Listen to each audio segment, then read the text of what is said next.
Okay, what happens when you don't use the right material in a crawl space? Hey, it's Craig with Anchor Foundation Repair. I'm here in Bryan, Texas. I'm gonna point out just kind of one flaw I see in this home. First off, the material is sideways. This concrete block is sitting on the ground, or at least half of it is. It is now broken in half and is no longer providing proper support, which means the sill above is loose. I shouldn't be able to wiggle that. The cedar shingles that were placed in there to keep that nice and tight also fell out.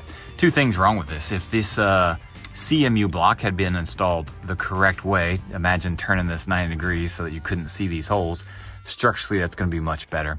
That will prevent this cracking and continued deterioration with this. The other issue is right underneath this is no concrete base. I mean, I can just dig this dirt out.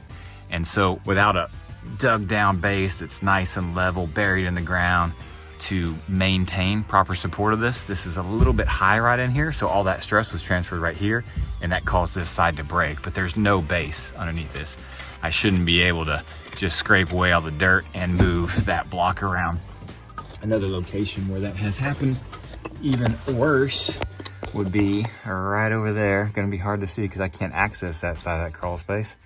Let me see if I can zoom in a little bit and just show you how this concrete block was destroyed right there. Get my lighting just right. It's just cracked to pieces.